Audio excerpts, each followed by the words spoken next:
aujourd'hui et cette semaine, donc je vous emmène avec moi pour un vlog, un wiki vlog. Là déjà je pars en vadrouille, ça fait longtemps que c'était pas arrivé, mais c'est donc pour une jolie collaboration donc qui va arriver d'ici quelques semaines. Et donc je vous emmène avec moi et puis je vous reprends tout à l'heure. Voilà. Et voilà, après quelques détours, me voici arrivée donc à l'huilerie Lépine. Je m'en vais de ce pas au rendez-vous. Je vais vous montrer quelques petites choses, pas beaucoup. Je garde tout ça pour la collaboration du mois de novembre. A tout de suite. L'huilerie Lépine date depuis 1810. Je suis la 7e génération de la famille à faire ça. D'accord. Et me voilà revenue donc de l'huilerie Lépine et je pense que désormais là je vais me poser un petit peu, je commence à avoir faim, voilà. Donc, ensuite je dois faire la facture et puis je dois également commencer à programmer mes postes donc pour novembre, j'en ai pas mal. Et puis je vous reprends un peu plus tard et je vous souhaite bon appétit éventuellement. Et coucou, nous sommes le mercredi matin, après la journée bien remplie d'hier. Finalement, je n'ai pas commencé à programmer mes postes. Donc aujourd'hui, en fait, la journée va être consacrée au post-traitement des photos et donc à la programmation des postes pour novembre. Voilà. Donc je pense que je reviendrai pas spécialement aujourd'hui. Et donc je vous dis à plus tard et probablement à demain. Et recoucou, nous sommes jeudi, donc aujourd'hui je repars à nouveau en rendez-vous pour une autre collaboration dans le cadre de toute une série que je vais proposer en novembre. Mais bon, si vous voulez en savoir plus, je vous invite à vous abonner à mon compte Instagram. C'est avec Belinda donc que j'ai rendez-vous. Une sylvothérapeute avec laquelle j'ai déjà collaboré dans le cadre du blog. Là, cette fois-ci, j'avais écrit un article et j'avais donc testé également donc, ce qu'est une séance de sylvothérapie. Et pareil, je vous invite à aller voir sur mon blog, je mettrai le lien de l'article. Je vous dis donc à plus tard. Je pense que je terminerai ce vlog ce soir pour faire le montage demain et le diffuser, enfin le programmer pour une diffusion dimanche matin, voilà. Et reboucou, il est un peu plus de midi, me voici de retour de mon rendez-vous, qui s'est très bien passé. Merci Belinda.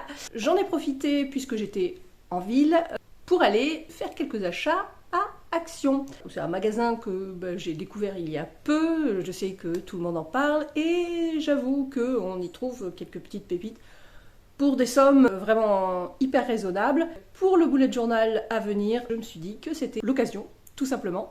Je vais vous montrer tout ce que j'ai acheté illico. Et donc j'ai acheté essentiellement des aquamarqueurs. Donc en fait des feutres, mais je ne connaissais pas. J'en ai pris 3, donc en fait les couleurs sont, voilà, différentes.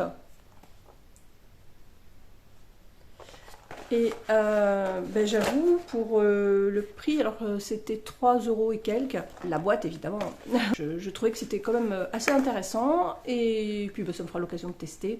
Voilà pour ce qui est des marqueurs. J'ai pris également ça, c'est comme du scotch double face. Voilà, bon, je pense que c'est du gadget aussi, mais comme je vais me faire donc une page l'année en 12 photos, voilà, ce sera l'occasion. Puis aussi parce que j'ai envie cette année de développer quelques photos de nos vacances. Voilà. Habituellement, je fais les albums photos directement via des sites tels que, alors c'est pas Vistaprint, mais enfin voilà, vous voyez, je pense que vous connaissez. Il y a Lalabox, il y a Pfizer. Oui, c'est ça. J'avais eu une collaboration avec eux il y a quelques années. Mais là, j'avais envie de revenir à quelque chose de plus créatif. Et donc, j'ai acheté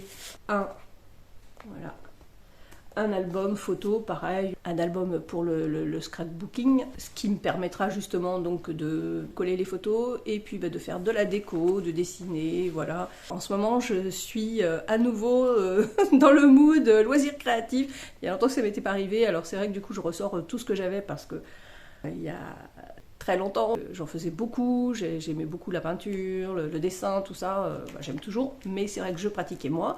Et ben là, j'ai envie en ce moment, donc voilà. Puis j'ai donc racheté du papier photo. Voilà, comme ça, c'est plus simple pour les développer. Et puis, 2 cahiers. Encore, voilà. À la maison, on est très fan de cahiers. Et puis celui-là, ceux-là me plaisaient bien. Je ne vais pas forcément les utiliser cette année.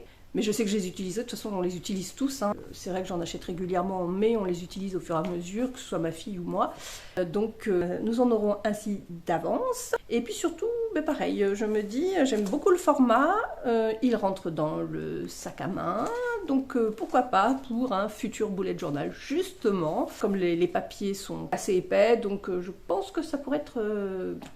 Donc voilà pour ce qui est des achats, vous voyez c'était assez rapide. Je voulais également revenir sur le sujet lecture, puisque vous savez que après le Melissa d'Acosta, il m'a fallu beaucoup de temps en fait pour trouver un livre qui me donne à nouveau l'envie de faire un petit bout de chemin, voilà, en compagnie des personnages. C'était très compliqué, j'ai tellement aimé le Melissa d'Acosta. D'ailleurs, je me suis retenue puisque donc tout à l'heure, à côté d'Action, il y avait une grande surface, donc j'y suis allée. Et j'ai vraiment pris sur moi pour ne pas racheter d'autres livres parce que là vraiment j'ai une grande pile à lire. Voilà, donc il y avait un autre Melissa d'Acosta, je me suis retenue, vraiment je suis fière de moi, mais j'ai quand même craqué sur un autre livre. Il s'agit de Les Disparus de Blackmore. J'ai vraiment hâte de le lire. Puisque le Nouvel Obs a écrit donc un roman à énigmes, hommage à Lovecraft et Agatha Christie. Alors quand on sait à quel point j'aime Agatha Christie, hein, j'ai tous ses écrits, vraiment. Donc ça m'a vraiment donné envie. Et bon, je vais pas le lire de suite, puisque je suis actuellement en train de lire un des livres que j'ai acheté lors du salon du livre la semaine dernière, donc à Entre Livres et Vin. Et puis comme je vous le disais, suite à ma lecture du livre de Melissa d'Acosta, j'ai essayé, donc j'ai attendu quand même quelques jours, puis j'ai cherché dans ma pile à lire quel livre me ferait envie. Donc je vais commencer par celui-ci, donc, qui est l'affaire de Salisbury de Martha Grimes. Et en fait, après 2 chapitres, j'ai arrêté. Je n'arrivais pas à rentrer dedans, donc je vais le mettre de côté. Soit j'y reviendrai plus tard, soit je n'y reviendrai pas, je ne sais pas. Ce sera vraiment en fonction, mais vraiment j'avais trop de mal à rentrer dedans en fait. Je n'ai pas pour autant baissé les bras, je me suis dit ok, maintenant, il me faut une lecture plus légère, donc j'ai finalement opté pour ce livre de Lorraine Weisberger, l'auteur du Diable s'habille en Prada. Je ne ferai pas de chronique particulière, c'est un livre dans la lignée des Bridget Jones, donc avec des personnages sympathiques, des femmes ayant passé un certain âge. Oui, enfin bon, tout est relatif, hein, elles ont la trentaine. On passe un bon moment, pas de surprise, on se doute de la fin. Mais bon, voilà, c'est une bonne lecture. Si on a envie de passer un bon moment, je vous la recommande. Très honnêtement, pour moi, on est loin du Diable s'habille en Prada, mais en même temps, ça reste sympathique. Je vais donc clore ce vlog à présent. J'espère que vous aurez passé un bon moment. Quant à moi, je vous dis à la semaine prochaine. N'oubliez pas, pour soutenir mon travail, abonnez-vous si ce n'est pas encore fait. Activez la cloche pour recevoir les notifications. Mettez un petit pouce bleu, ça fait toujours plaisir. Et puis, ça envoie des bons signaux à l'algorithme. Et puis, laissez-moi un petit commentaire. Voilà, ça fait toujours plaisir. Et puis donc, je vous dis à la semaine prochaine.